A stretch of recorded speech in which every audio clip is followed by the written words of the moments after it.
विधानसभा seat के लिए कल सुबह 8 बजे से मतगणना की शुरुआत हो जाएगी। मेदिनीनगर के जीएलए कॉलेज कैंपस में बने नए भवन में मतगणना का काम होगा, जिसे लेकर प्रशासन की ओर से तैयारियां पूरी कर ली गई हैं। बता दें कि इसी कैंपस में पांकी, डाल्टनगंज, विश्रामपुर, छतरपुर और हुसैनाबाद विधानसभा सीट के लिए वोट की काउंटिंग होने वाली है।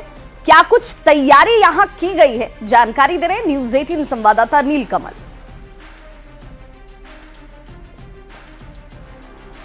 मैं इस वक्त मौजूद हूं मेदिनीनगर के जीएलए कॉलेज कैंपस में, जहां ठीक आप देख सकते हैं कि यहां पे मतगणना केंद्र बनाए गए हैं। इसी बिल्डिंग में आपको बता दूं कि पांचों विधानसभा सीट के लिए मतगणना केंद्र बनाए गए हैं। आप ठीक देख सकते हैं कि यहाँ पे हुसैनाबाद विधानसभा सीट के लिए मतगणना होगा, जबकि इसी बिल्डिंग के अलग अलग हिस्से में अलग अलग विधानसभा क्षेत्र के लिए मतगणना सेंटर बनाए गए हैं। आप देख सकते हैं कि यहाँ पे किस तरह से ये हुसैनाबाद का मतगणना केंद्र है, जहाँ पे अंदर की तस्वीरें मैं दिखाने की कोशिश करूंगा। किस तरह से टेबल यहाँ पे बनाए गए हैं और ठीक उसके पास में नेट के बाहर जो है वो प्रत्याशियों के जो एजेंट है वो यहाँ पे रहेंगे। इसको लेकर के यहाँ पे ये प्रशासन की टीम, खास करके जो जिला निर्वाचन पदाधिकारी हैं, वो लगातार प्रॉपर मॉनिटरिंग कर रहे हैं। 9 नवंबर को सुबह 8 बजे से मतगणना का कार्य शुरू हो जाएगा और जैसे जैसे मतगणना का कार्य चलेगा वैसे वैसे जो प्रत्याशी हैं उनका किस्मत का फैसला जो है ईवीएम से बाहर निकलेगा। नीलकमल, न्यूज 18 पलामू। जमशेदपुर के कोऑपरेटिव कॉलेज में मतगणना केंद्र बनाया गया और यहां पूर्वी सिंहभूम के 6 विधानसभा क्षेत्र के मतों की गिनती होगी। सुबह 8 बजे से पोस्टल बैलेट है, फिर वहां सबसे पहले शुरुआत होगी, फिर 8:30 बजे का वक्त होगा जब ईवीएम के वोटों की गिनती शुरू कर दी जाएगी।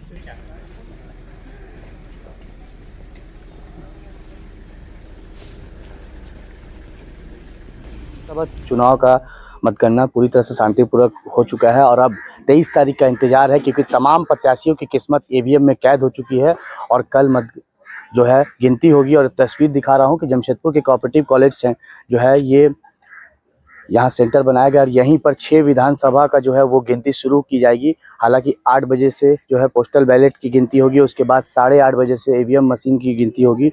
और पूर्वी सिंहभूम जिले में लगभग 6 विधानसभा पड़ते हैं, जमशेदपुर पूर्वी, जमशेदपुर पश्चिमी, जुगसलाई विधानसभा, पोटका विधानसभा, बहरागोड़ा और घाटशिला विधानसभा। इन 6 विधानसभा की जो गिनती होगी वो यहाँ पर होगी। हालांकि जिला प्रशासन ने पूरी तरह से व्यापक इंतजाम किया गया है। सुरक्षा की बात करें तो 3 लाइन में सुरक्षा के इंतजाम किए गए हैं। बीएसएफ के साथ साथ तमाम पुलिस जवान जो है वो पूरी तरह से चप्पे चप्पे पर सीसीटीवी कैमरे लगाए गए हैं और देख सकते हैं सीसीटीवी कैमरे के साथ साथ ड्रोन कैमरे से भी नजर रखी जाएगी। और कल यानी 8 बजे जो है इसकी गिनती शुरू होगी। हालांकि तमाम प्रत्याशियों की अटकलें जो है अब लगी हुई है, टिकी हुई कि जनता किसको अपना आशीर्वाद दिया है और जो लगातार सब प्रत्याशी दावे कर रहे थे वो दावों का कल जो है खुलासा होगा कि किसके सर पे जनता ने अपना ताज पहनाया है। मगर जमशेदपुर के कोऑपरेटिव कॉलेज स्ट्रांग रूम में जो है कल इसकी गिनती शुरू होगी और तमाम प्रत्याशियों की जो अटकलें हैं वो कहीं ना कहीं कल खुलकर आएगा कि किस प्रत्याशी के सर पर विधायक का ताज जनता ने पहनाया है। न्यूज 18 के लिए जमशेदपुर से आशीष कुमार तिवारी। बहरागोड़ा में 19 राउंड होने वाले हैं और जमशेदपुर वेस्ट में 22 राउंड होने वाले। शेष विधानसभाओं के भी 19 और 22 के बीच में ही है। लोएस्ट हमारा 19 है और हाईएस्ट हमारे 22 राउंड है। साथ ही साथ इस पूरे क्षेत्र में मोबाइल किसी का भी अलाउड नहीं होगा except for magistrate and police, जो कि हमारे बाहरी एरिया में तैनात है। और बिल्डिंग के अंदर सिर्फ उनका अलाउड होगा जिनका ECI से अप्रूव्ड है, जैसे ऑब्जर्वर्स, RO, ARO। तो विधानसभा चुनाव में मतदान के बाद मतगणना को लेकर लोहरदगा जिला प्रशासन की ओर से तैयारियां पूरी कर ली गई हैं। शहरी क्षेत्र के कृषि बाजार समिति प्रांगण में मतगणना केंद्र बनाया गया है, जहां कल मतगणना होगी। कल सुबह 8 बजे से मतगणना की शुरुआत हो जाएगी। ज्यादा जानकारी दे रहे हैं संवाददाता आकाश साहू। सभा क्षेत्र को लेकर मतगणना केंद्र बनाया गया है कृषि बाजार समिति में। और अभी हम कृषि बाजार प्रांगण में हैं और यहाँ ईवीएम को रखा गया है, ब्रजगृह बनाया गया है, जिसमें सुरक्षा का लेकर व्यापक इंतजाम किए गए हैं। 3 लेयर सुरक्षा ईवीएम को रखे गए हैं। 24 घंटे सीसीटीवी निगरानी में ईवीएम को रखा गया है और कल मतगणना होगा, जिसके बाद लोहरदगा विधानसभा सीट से 17 उम्मीदवार मैदान में है, जिसका किस्मत का फैसला होगा। आप देख सकते हैं कि किस तरह से तैयारी जोरों से है और मतगणना को लेकर जिला प्रशासन लगभग जिला प्रशासन की पूरी तैयारी हो गई है और कल सुबह 8 बजे से मतगणना होगी। मतगणना के लिए बैलेट पेपर की गिनती के लिए 12 टेबल बनाए गए हैं, वहीं ईवीएम की गिनती के लिए 18 टेबल बनाए गए हैं। जिला प्रशासन द्वारा बताया गया है कि इस बार 18 राउंड में गिनती होगी और गिनती के बाद पूरे राउंड ख़त्म होने के बाद जो भी निर्णय जो वोट दिए हैं, जो मतगणना होगी जिसके बाद निर्णायक निर्णय होंगे वो 18 राउंड के गिनती के बाद होंगी और कल ही जो है मतगणना के बाद उम्मीदवारों का किस्मत का फैसला चलेगा कि जनता आखिर किसके साथ इस बार रहेगी। आकाश साहू, न्यूज़ 18, लोहरदगा। तो बोकारो के 4 विधानसभा क्षेत्र के लिए कल चास कृषि बाजार समिति के कैंपस में मतगणना होने वाली है और काउंटिंग को लेकर तैयारियों का जायजा लेने के लिए बीजेपी उम्मीदवार बिरंची नारायण भी मतगणना स्थल पहुंचे। इस दौरान उन्होंने जीत का दावा किया।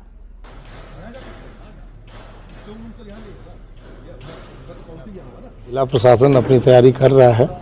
मुझे लगा कि मेरे कार्यकर्ता मित्र भी आएंगे, उनके लिए जो संसाधन चाहिए, उन्हें समय पे नाश्ते का, भोजन का पैकेट मिल जाए, पानी मिल जाए, तो थोड़ा कहाँ उनकी व्यवस्थाएं बन सकती हैं वो देखने आया हूँ।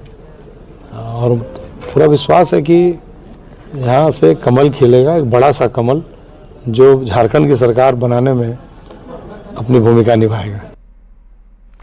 तो गुमला में चुनाव संपन्न होने के बाद कल यानी कि 23 नवंबर को मतों की गिनती होनी है। इसे लेकर गुमला के 3 सीटों जिसमें गुमला, सिसई और विशुनपुर विधानसभा के मतों की गिनती गुमला के पॉलिटेक्निक कॉलेज में सुबह 8 बजे से की जाएगी। मतगणना केंद्र का जायजा लिया न्यूज़ 18 संवाददाता रूपेश भगत ने। जो है शांतिपूर्ण संपन्न हो चुके हैं। इसके साथ ही बता दें अब सभी राजनीतिक दलों की जो नजर है वो कल है 23 तारीख को झारखंड में चुनाव के नतीजे आने हैं। इसी के तहत गुमला में भी आपको बता दें 3 सीटों पर मतदान हुआ था 13 तारीख को। गुमला, सिसई व बिशनपुर के सीट पे चुनाव हुआ था, तो उसकी जो प्रक्रिया संपन्न होने के बाद गुमला के पॉलिटेक्निक कॉलेज स्थित प्रेक्षागृह में सभी ईवीएम मशीनों को ला करके रखा गया है। कड़ी सुरक्षा व्यवस्था के बीच में आप देख सकते हैं अर्धसैनिक बलों की टुकड़ी यहाँ पे लगाई गई है। यहाँ पे जो सुरक्षा व्यवस्था की बात करें तो 3 लेयर में इस सुरक्षा व्यवस्था को चारों ओर से कवर किया गया है। यहाँ पर आप देख सकते हैं जो सुरक्षा बल के जवान हैं वो लगातार 24 घंटा यहाँ पे मुस्तैद रहते हैं। और आपको बता दें कल की जो यहाँ पे रहेगी सुबह 8 बजे से वोटों की गिनती की शुरुआत हो जाएगी। 18 टेबलों पर 18 राउंड की गिनती होगी और सुबह 8 बजे से जो प्रक्रिया है वो शुरू हो जाएगी। तो देख सकते हैं जो तैयारी है वो प्रशासन के द्वारा भी पूरी कर ली गई है। इंतजार है तो कल सिर्फ सुबह का 8 बजे और जो काउंटिंग की प्रक्रिया है वो उसकी शुरुआत हो जाएगी। और बता दें 9 बजते बजते जो पहला रुझान है वो आना शुरुआत हो जाएगा। और एक तरह से बोल सकते हैं जो आज की रात होगी वो कयामत की रात होगी राजनीतिक दलों के लिए। रूपेश कुमार भगत, न्यूज़ 18। तो गढ़वा और भवनाथपुर विधानसभा के मतगणना को लेकर गढ़वा बाजार समिति में तमाम तैयारियां पूरी कर ली गई हैं। ऑब्जर्वर के साथ साथ डीसी और एसपी ने मतगणना स्थल का जायजा लिया। डीसी ने लोगों से शांतिपूर्ण तरीके से मतगणना को संपन्न कराने की अपील की। वहाँ पे मतगणना हॉल बनाया गया है। इसके लिए पुलिस की तरफ से फुल प्रूफ तैयारी है। जो हम लोग 3 लेयर का सिक्योरिटी है उसको रखेंगे। और जो बाजार समिति का जो मेन गेट है सबसे पहला हमारा फ्रिस्किंग वहीं होगा। जिनके पास होगा वही उस गेट से अंदर जा पाएंगे, बिना पास वाले उस गेट से नहीं जाएंगे। हम लोग सुरक्षा के जो भी उपाय हैं DFMD, HHMD वो सारा चीज़ हम लोग लगा रहे हैं। कल कर पाए, बहुत बड़ा महापर्व है। आप लोगों से अपील करते हैं कि थोड़ा जनता जनार्दन को भी इस बारे में बताएं। सिर्फ और सिर्फ पास होल्डर्स ही कैंपस में अलाउड है। Other than pass holders are not allowed in this premise. अच्छे तरीके से हम लोग करवा पाए, ट्रांसपेरेंट रहता है।